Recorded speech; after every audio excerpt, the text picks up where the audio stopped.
Welcome, everyone. Today, we're diving into the art of setting healthy boundaries with grandparents, focusing on keeping that balance between support and autonomy in parenting. I'm excited to get into this. What do you see as the key challenges when grandparents overstep? Well, it's like grandparents wanting to help, but sometimes, they end up offering unsolicited advice, dropping by unannounced, or even giving foods and gifts that don't line up with your routine. Hmm. All these actions, while well-intentioned, can really create stress. Yep. And it seems like even though they're trying to be supportive, it can too often turn into an overbearing dynamic that leaves parents feeling overwhelmed. Exactly, and you see, without clear boundaries, those small issues build up into resentment, which can ultimately harm the relationship. It's important to preserve the love Right. and respect while keeping your parenting vision intact. So then, how does one actually go about setting those boundaries? I'm curious about the real practical steps. The first step, well, it's all about paying attention to your own triggers. Like when a comment or an action just rubs you the wrong way.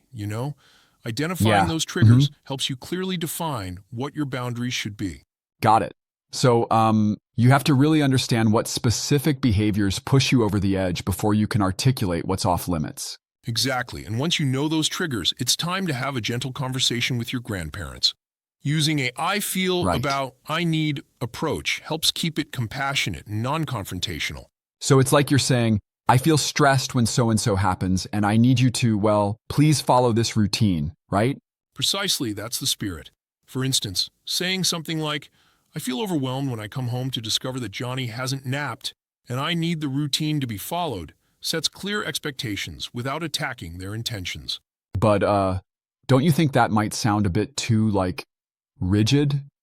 I mean, sometimes grandparents might feel hurt that they're being told how to handle what they believe is quality time with the grandchild. That's a valid point, and it's important to balance firmness with compassion. The Hmm. goal is to acknowledge that they probably just crave more time with the grandchild, while also stating what works best for your child. Yeah, that negotiation between understanding and boundary setting seems delicate but crucial. Absolutely, and think of it as a two-way street. While you're outlining your needs, invite them to share their own boundaries too. Right. This way, both parties feel heard. I love that. It's like you're saying, let's set up guidelines that work for everyone. Exactly. And sometimes, if they've repeatedly overstepped after a gentle conversation, you might need to add a consequence. For instance, you could gently say, if this continues, I'll have to seek alternative childcare that fits our schedule. Yeah, Not as a threat, but as a necessary measure to protect the child's routine. I see. It's an interesting balance. You want to maintain the relationship, but also ensure your child's needs are prioritized. Right. And it's crucial to note that boundaries are not about rejecting their help. It's about making sure that the help provided matches your family's needs. It's a form Hmm. of self-care and care for your family. That makes a lot of sense. And how do you suggest starting these sensitive conversations? It really helps to find a quiet moment, preferably away from the grandchild's eyes, where you can talk openly. Yeah, Begin by definitely. acknowledging the need behind their behavior. For instance, I know you want to spend as much time as possible with your grandchild, and that means a lot to us. Then segue into your own needs. So acknowledging their intentions can soften the impact of your message? Exactly, it sets a tone of mutual respect. It's like saying, I appreciate your love and care. However, I need you to honor this aspect of our parenting plan. Right. It helps keep the conversation compassionate. And what if, despite these efforts, the boundaries get crossed multiple times? Then, you might need to repair the situation after a slip-up. Admit that Yeah. sometimes we react to a violation rather than address the boundaries, and then have another gentle reminder conversation. It's an ongoing process.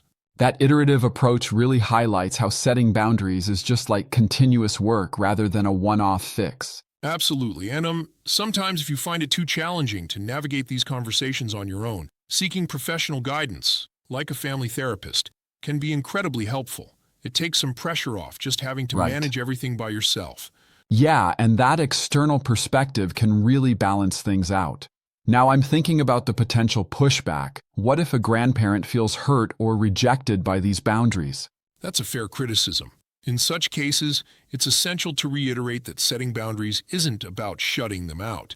It's about creating a supportive environment for everyone. It clarifies that the relationship can still be loving and vibrant without constant friction. I guess it's all about transparency then. Clear communication can prevent those hurt feelings from building up into resentment. Exactly. It's like baking a cake. You need every ingredient in just the right amounts. Too much of one thing, like unsolicited advice, can throw off the whole flavor of the family dynamic. Yeah, that's a Boundaries neat are the analogy. recipe for balance. I really like that analogy. It makes the whole concept more tangible. And it's important to remember that healthy boundaries ultimately strengthen relationships.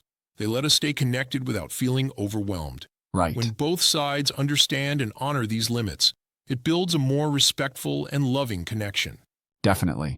But could there be a risk of being too strict and, stifling those spontaneous moments that make grandparent-grandchild interactions so special? I see where you're coming from, and, that's true. However, healthy boundaries are meant to be flexible. They're not about rigidity. They can evolve with your needs and allow room for those spontaneous, joyful moments while still protecting your routine. Yeah, so it's more about finding that sweet spot rather than laying down strict rules. Exactly. They serve as guidelines, not unyielding walls, so both parties can enjoy their time together and avoid unnecessary Right. stress. This way, you preserve the integrity of your parenting while still valuing their involvement. It really sounds like a win-win if handled correctly. Everyone gets to feel respected and valued. Absolutely. The keys are self-awareness, clear communication, and, when needed, a bit of professional support to iron out the wrinkles. Yeah. Boundaries keep the family bond strong and the atmosphere positive. And that ultimately preserves what matters most, a loving family environment where every voice is heard. Exactly. So remember, set boundaries not as a barrier, but as a framework for nurturing healthy, strong relationships with both your grandparents and your child. That's a great takeaway. Thanks for breaking it down so clearly.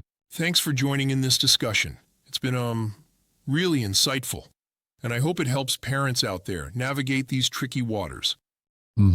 Absolutely. Here's to finding balance and fostering enduring, loving bonds across generations. Cheers to that, and thanks everyone for listening.